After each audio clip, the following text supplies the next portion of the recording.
Good morning, all of you. Today, we are going to start the GNET session for chapter number 1, that is some basic concepts of chemistry. Before starting this session, congratulations to all of you. Maybe all of you have received very good result than your expectations, or might be few of the students, they were thinking that I have received the less result. So few may be happy, few may be sad. It is possible, okay? But from my side, congratulate to all of you to get the very good results. And still, this is your turn number 1, which you have achieved, means your 10th standard. After that, you have selected the science stream. That is very good, okay? It is not so that only science stream is very good, all the streams are good, okay? But it is the area of subject, area of interest, and you people have selected the science stream, so that is too good, okay? Means your area of interest is the science or a mathematics, means in that term, okay? Now today we are going to start the exercise 1 for the GNET session, okay? So based on the complete chapter, okay, there are few sums, few MCQs which can be asked. Such MCQs I have considered over here in exercise 1. So let's get started. Question number 1. How much iron can be theoretically obtained in the reduction of 1 kg of Fe2O3? Hematite they have given to us, Fe2O3, okay, 1 kg. And how much iron can be theoretically obtained based on calculation? There are 4 options they have mentioned: 700 gram, 800 gram, 760 gram, and 870 gram. So let's solve this. The option A, 700 gram, is the correct answer. But how this answer is coming? How much iron can be theoretically obtained in the reduction of? See, they have mentioned the reduction. So Fe2O3, the reduction is taking place. So in Fe2O3, when reduction is taking place, there is addition of hydrogen. So Fe2O3 plus H2, it gives us Fe, that is a metal, and liberation of the water molecule.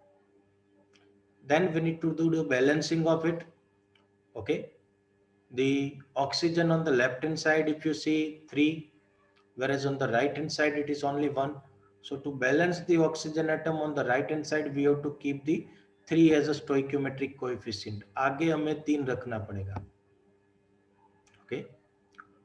So the hydrogen will become 3 2s are 6 now. So to balance the hydrogen on the left hand side, we have to place the 3 also, okay? Now the Fe on the left hand side, it is 2, whereas on the right hand side it is only 1. So on the right hand side also we have to keep it 2. So the stoichiometric coefficient for Fe2O3 is 1, for H2 is 3, for Fe is 2, and for H2O it is 3. So 1 3 2 3 we have written it. Now mole is equal to weight upon molar weight, okay? So weight, they have given the 1 kg, okay? So 1 kg we have converted into the 1000 gram. Molecular weight of Fe2O3, that is 160, okay? Now so 1000 upon 160, 0 cut करके इसका answer लेके आओ तो भी कोई दिक्कत नहीं है. If you'll be keeping it same, ऐसा के ऐसा रखो तो भी कोई दिक्कत नहीं है, क्योंकि आगे हमें कैलकुलेशन करनी है, okay? The equation shows that the 2 mole of iron are obtained from 1 mole of ferric oxide. Ferric oxide क्या स्टोइकियोमेट्रिक कोएफिशिएंट देखो 1 मोल है, आगे एक 1 नंबर है, means 1 mole of Fe2O3 is used.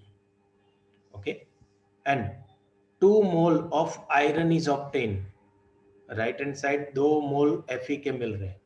Okay, so when you are taking the 1 mole of Fe2O3 and you are getting the 2 mole of Fe. Okay, so number of moles for Fe के लिए जो भी हमें answer मिला है, okay, उसको 2 से multiply कर लेना है. Okay, so 2 multiplied by 1000 divided by 160. देखो 1000 अपॉन 160 तो मोल थे ही हमारे, उसको 2 से मल्टीप्लाई कर दो. Okay, so 12.5 mole. Okay, so now mole आपके पास है, so mole is equal to weight upon atomic weight. Okay, तो weight upon atomic weight is 56. Okay, so weight of an iron obtain, cross multiplication करके subject आपको बना देना है wait को. ठीक है, आपको वेट को सब्जेक्ट बना देना है. तो weight of an iron obtain is equal to 12.5 mole जो है उसको 56 से मल्टीप्लाई कर दो तो आपको 700 ग्राम जो है वो आंसर मिल जाएगा. ठीक है, so this is what the question number 1. Okay, the 700 gram, it is the correct answer for it. Okay,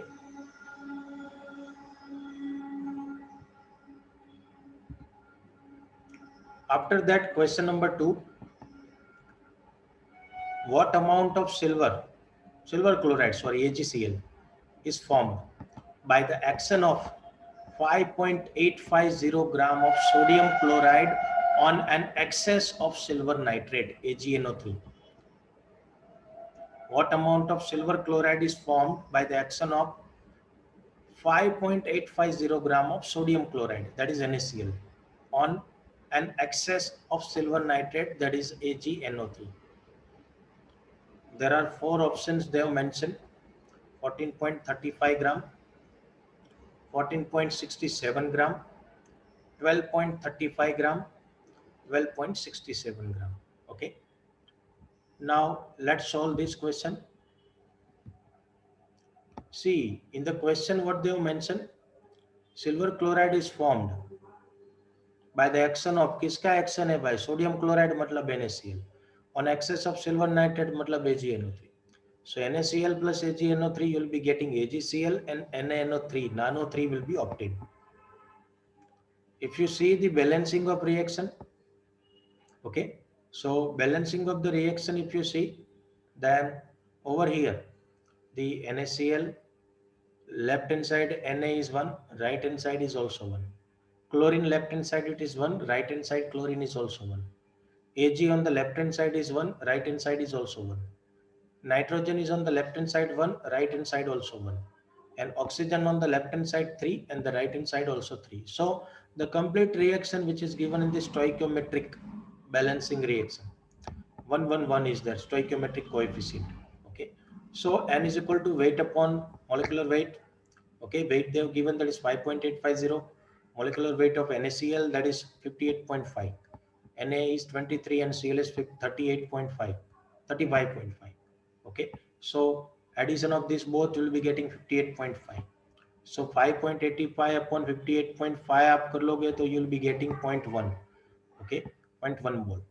So 1 mole of AgCl is obtained from 1 mole of NaCl. Same strategy वाला question है जो हमने आज आगे देखा, उसके जैसा ही है. AgCl 1 मोल बन रहा है, 1 NaCl का यूज्ड अप हो रहा है. ओके, तो number of moles of AgCl obtain for 0.1 mole के लिए कितना होगा भाई? ठीक है, so N is equal to weight upon MW. 0.1 is the mole, weight upon molecular weight. Okay, for AgNO3 question में सिल्वर नाइट्रेट देखो, what amount of silver chloride, AgCl कितना बन रहा है, तो AgCl का मोलिकुलर वेट 143.5 है. ठीक है, सो उसका मोलिकुलर वेट रख दो, वेट. ओके, तो वेट को सब्जेक्ट बना दो, weight is equal to mole multiplied by molecular wait.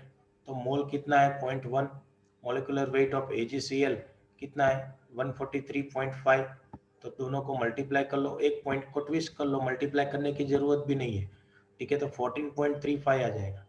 ठीक है, so 14.35 gram, option A is the correct answer for the question number 2। Okay, दोनों क्वेश्चन सेम स्ट्रेटेजी वाले थे। ठीक है, now question number 3, for complete combustion of 3 gram of ethane, ethane का complete combustion हुआ है, इथेन का वेट दिया गया है 3 gram, the required volume of O2 produced, volume of CO2 at STP will be, O2 का कितना STP रहेगा और CO2 का कितना रहेगा स्टैंडर्ड टेम्परेचर एंड प्रेशर पे। ठीक है, उनके वॉल्यूम्स कितने रहेंगे वो हमें फाइंड आउट करना है। And they have given the 4 different options for first. देखो पहला जो ऑप्शन है वो O2 के लिए, मतलब कि आगे जो लिखा है दैट इज फॉर O2 और पीछे जो लिखा है फॉर CO2, O2 और CO2 का हमें लिखा हुआ है 7.84 litre for O2 and for CO2 के लिए 4.48 लीटर ऑप्शन ए में। फिर option B 4.48 litre for O2 and 7.84 for CO2। Option C में 8.84 litre for O2 and 4.48 litre for CO2। And option D में they have given 4.38 liter of O2 and 7.34 liter that is for CO2. Okay, so यहाँ पे 4 options हमें provide किए गए। So how to solve this?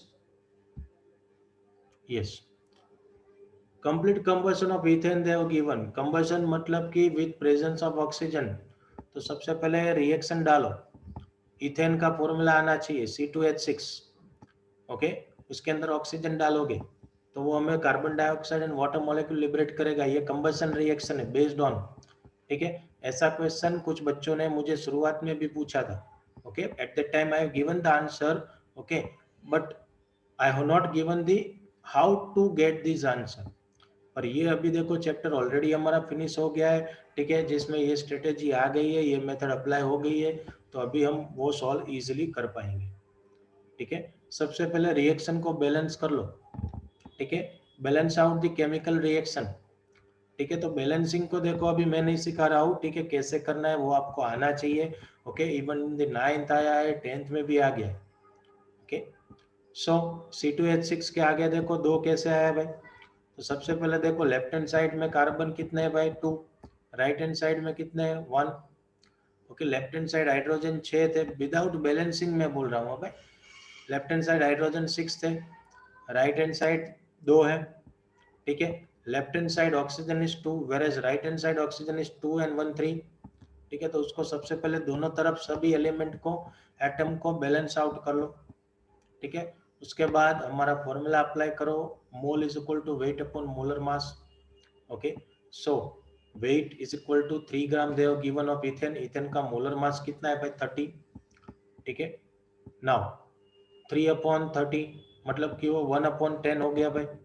ठीक है, 1/10 divide करने की जरूरत भी नहीं है, 0.1 हो जाएगा। तो मोल आपके पास है। Now required moles of O2, O2 के कितने मोल्स है भाई। ठीक है, तो O2 के लिए देखो 0.1 7/2। ठीक है, required moles of O2 that is 7/2। Okay, 2 to cut 7 oxygen. Okay, now 7/2 O2 के लिए। Okay, required moles of O2 7/2 multiplied by mole कितने 0.1।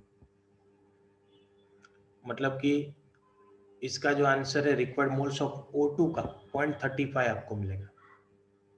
वॉल्यूम ऑफ O2 STP, हमें वॉल्यूम ढूंढना है STP पे। ठीक है, तो STP के लिए स्टैंडर्ड टेम्परेचर प्रेशर के लिए जो हमें वॉल्यूम लेना है दैट इज 22.4 लीटर।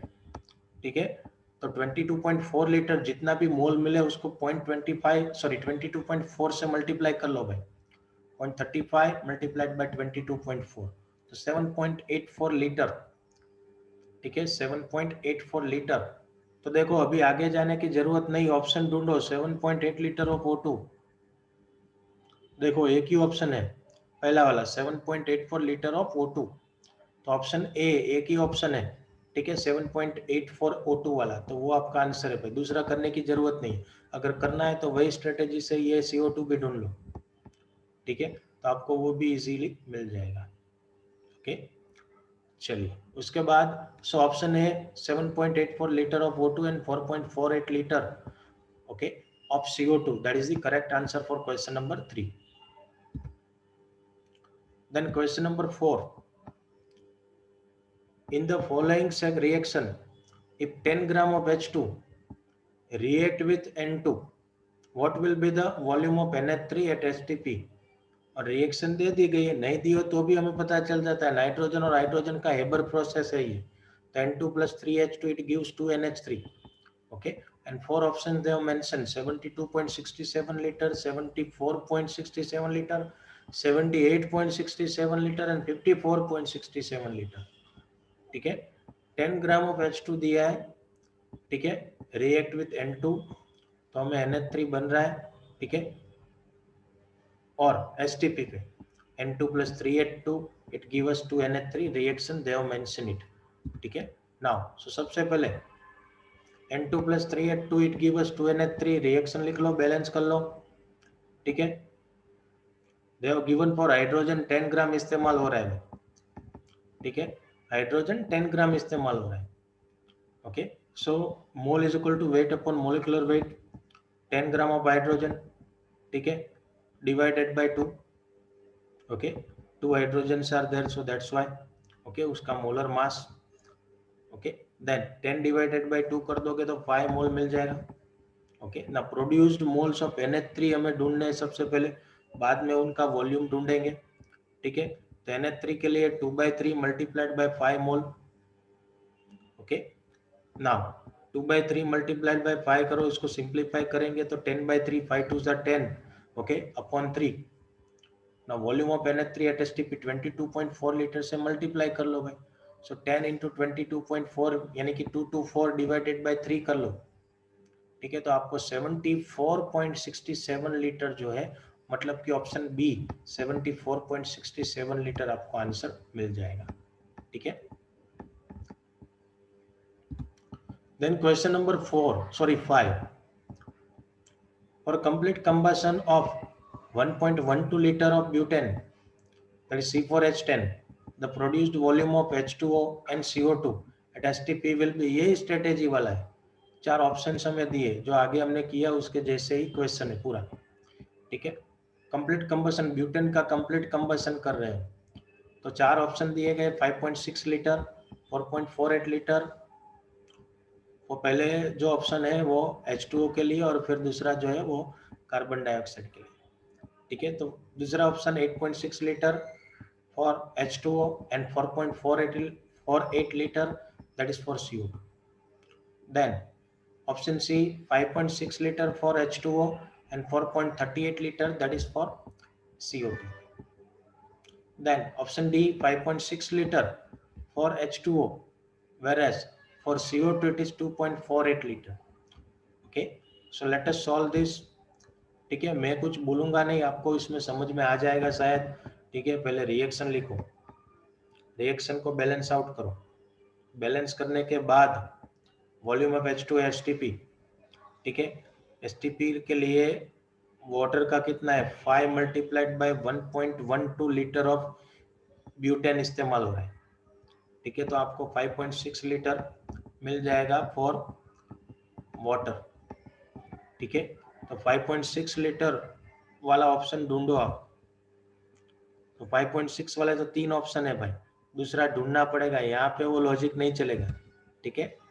चलिए, वॉल्यूम ऑफ CO2 के लिए CO2 4 मोल सिस्टम प्रोड्यूस हो रहे हैं, उसको 1.12 से मल्टीप्लाई कर दो तो सीधा 4.48 लीटर, तो 5.6 और 4.48 वाला एक ही ऑप्शन है, ऑप्शन ए, ठीक है, वो आपका आंसर हो जाएगा, ठीक है। The next question, question number 6,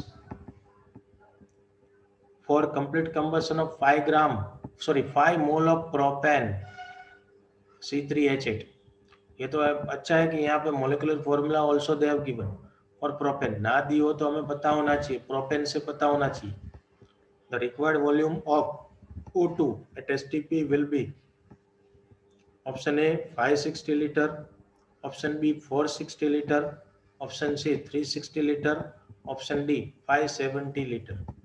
Okay, there are four options they have mentioned. So let us solve this. आज की जो पूरी जो मेथोडोलॉजी है विच इज क्वाइट सेम, सभी के सभी एमसीक्यू एक जैसी मेथड, थोड़ा दो ही मेथड है, एक में वॉल्यूम है दूसरे में ग्राम है. ठीक है, एसटीपी पे ढूंढना है. ठीक है, तो ऐसे आपको क्वेश्चन सॉल्व करने. देखो सबसे पहले रिएक्शन लिख लो प्रोपेन के कंबशन की. ठीक है, कंप्लीट कंबशन, कार्बन डाइऑक्साइड और वाटर मॉलिक्यूल फॉर्म हो रहे हैं, उनको बैलेंस आउट करो. ठीक है, तो प्रोपेन के 5 मोल इस्तेमाल हो रहे हैं. ठीक है, वो क्वेश्चन में हमें बोला गया है. ठीक है, तो रिक्वायर्ड वॉल्यूम ऑफ O2 हमें फाइंड आउट करना है. ठीक है, रिक्वायर्ड वॉल्यूम ऑफ O2, तो O2 के आगे भी 5 है तो 5 मल्टीप्लाइड बाय 5 कर दो, 25 मोल बन जाएंगे आपको. ठीक है, तो जो वॉल्यूम डिवाइडेड बाय 24 लीटर. ठीक है, ये रहेगा. Now volume of O2 gas at STP. ठीक है, तो 25 मल्टीप्लाइड बाय 22.4, वॉल्यूम को सब्जेक्ट बना दिया. ठीक है, तो 25 मल्टीप्लाइड बाय 22.4 करोगे तो आपको 560 लीटर मिल जाएगा. ठीक है, which is your option A. So option A 560 litre is the correct answer for the question number 6. Okay, after that question number 7, H2 plus 1 by 2 O2, it gives us H2O. In the above reaction, what is the volume of water vapor at STP? Given क्या है, 4 gram of H2 and 32 gram of O2, ये दे दिया गया है. ठीक है, और हमें क्या फाइंड आउट करना है, volume of water vapour eight STP. Water vapour का जो वॉल्यूम फॉर्म हो रहा है प्रोडक्ट में. ठीक है, वो हमें ढूंढना है. Option they given 44.8 litre, 22.8 litre, 34.8 litre and 44.2 litre. Let us solve this now. सबसे पहले तो रिएक्शन उन्होंने दे दी है, वही कॉपी करो. ठीक है, और उसमें 4 ग्राम H2 यूज्ड अप हो रहा है. ठीक है, 32 ग्राम ऑफ O2 के साथ वो हमें दे दिया है, तो पहले वो नीचे मेंशन कर दो जैसे यहाँ पे मेंशन किया हुआ है. ठीक है, H2 कितना फॉर्म हो रहा है. ठीक है, वाटर वेपर कितना फॉर्म हो रहा है. ठीक है, so for H2 if you count, okay, weight upon कितना अमाउंट दिया गया है, मोलर मास उसका, तो mole is equal to weight upon molecular weight. So 4 upon 2, 2 mole हमें H2 के इस्तेमाल हो रहे हैं. ठीक है, for oxygen 32 gram they given. Okay, और 2 ऑक्सीजन का 32 मोलर मास होता है, तो 32 अपॉन 32 तो वो 1 मोल होगा भाई. Okay, whereas for hydrogen, 2 hydrogen है, so 2 upon 1, so it would be 2. For oxygen it is 1 upon 1 by 2 it is. Okay, so denominator का डिनोमिनेटर न्यूमरेटर बन जाएगा 2 मोल ऑक्सीजन. आप स्ट्रेट फॉरवर्ड भी बोल सकते हो, हाइड्रोजन के 2 atom 2 moles, whereas for oxygen 2 cut 1 mole of oxygen. Required में प्रोडक्ट में for hydrogen it is 2, for oxygen it is 2. Okay, now moles of H2O is equal to 2 mole is equal to volume upon 22.4 liter because of STP. ठीक है, तो volume को subject बना दो. Okay, 22.4 litre multiplied by 2 कर लो तो आपको 44.8 litre, मतलब कि ऑप्शन ए जो आपका करेक्ट आंसर आपको मिल जाएगा. ठीक है, here 2 is equal to 2, so both H2 and O2 are the limiting reagent. कौन है, H2 and O2 both are the limiting reagent. okay, इसके ऊपर से मीन्स हमें पता चलता है लिमिटिंग. अगर आपको क्वेश्चन में पूछा गया हो which is the limiting reagent, तो H2 and O2 both are the limiting reagent also. okay, so ये था question number 7. okay, then next question, question number 8. at NTP normal temperature and pressure, अभी तक STP standard temperature pressure आ रहा था, अभी NTP आ रहा है normal temperature and pressure. in a container 100 ml of N2 and 100 ml of H2 are mixed together. N2 और H2 को mix कर रहे हैं 100 ml. then find out the produced volume of NH3, ammonia कितना form हो रहा है. ठीक है। उसका वॉल्यूम हमें फाइंड आउट करना है नॉर्मल टेम्परेचर और प्रेशर पे, एसटीपी पे नहीं भाई, ठीक है। 4 option they mention 66.6 ml, 62.6 ml, then 33.6 ml and 12.2 ml. Okay, let us solve this. Yes, पहले तो एबर प्रोसेस का बैलेंस रिएक्शन लिख डालो। N2 का 100 ml और हाइड्रोजन का भी 100 ml इस्तेमाल हो रहा है, ठीक है। डिटर्मिनेशन ऑफ लिमिट है क्या, सबसे पहले तो now divide the given quantity by stoichiometric coefficient. N2 के आगे का स्टोइकियोमेट्रिक कोएफिशिएंट 1 है भाई, तो 100/1 तो वो 100 ही रहेगा। whereas for hydrogen 100/3 because hydrogen का स्टोइकियोमेट्रिक कोएफिशिएंट 3 है, तो दैट वुड बी 33.3, मतलब कि वो लिमिटिंग रिएजेंट बन जाएगा, ठीक है। After that in this reaction H2 is limiting reagent, so reaction will proceed according to H2 only. H2 जितना है उतना ही रिएक्शन होगा भाई, okay. So as per the stoichiometry from the 3 ml of H2 produced, volume of NH3 would be 2 ml. NH3 का 2 ml form हो रहा है भाई, ठीक है। 3 ml H2 इस्तेमाल हो रहा है, ठीक है। तो NH3 का कितना वॉल्यूम फॉर्म हो रहा है, 2 ml, ओके। इसका मतलब that is 100 ml of H2 produce, तो वॉल्यूम ऑफ NH3 कितना होगा भाई, सो 2/3 मल्टीप्लाइड बाय 100, क्रॉस मल्टीप्लिकेशन कर लो, ठीक है। 200 डिवाइडेड बाय 3 कर लो, तो आपको 66.6 ml मिल जाएगा। 100 को 3 से डिवाइड किया था तो 33 मिला था, ठीक है। तो 200 को 3 से डिवाइड कर रहे हो, ठीक है, तो 66.6 मिल रहेगा, मतलब कि option A 66.6 ml is the correct answer for the question number 8. Okay, so that's all for today. Okay, in this anywhere if you have any doubt then you can ask